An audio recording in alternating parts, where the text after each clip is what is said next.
Memory is the processes by which information is encoded, stored, and retrieved. The first stage of information processing is changing information so that we can place it in memory. That's called encoding. When we encode information, we transform it into psychological formats that can be represented mentally. The second memory process is storage.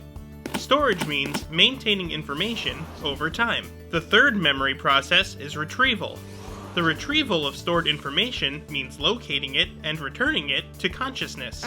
These letters might be more easily recalled if you think of it as an acronym of the first two letters of the name of a nation, hint hint, or associate it with an image. You've now encoded this information and stored it for easy retrieval later. The Atkinson-Shiffrin model proposes that there are three stages of memory: sensory memory, short-term memory, and long-term memory. Let's return to our list of letters. When encountered briefly for just a fraction of a second, like on a moving bus, these letters aren't a phrase yet, but just a brief portion of sensory information. The visual impression, or memory trace, lasts only a moment before decaying away. We can transfer sensory information to short-term memory through maintenance rehearsal or elaborative rehearsal.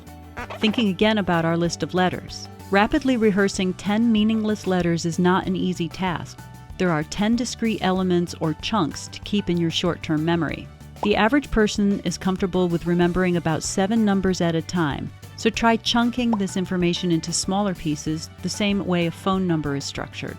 Once information is transferred to long-term memory, it can be filed away indefinitely.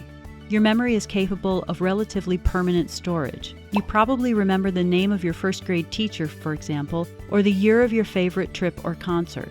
If the information in a memory is organized poorly, or if we cannot find cues to retrieve it, it can be lost.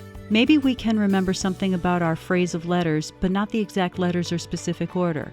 That's known as tip-of-the-tongue phenomenon or the feeling of knowing. And that's your concept clipped on memory.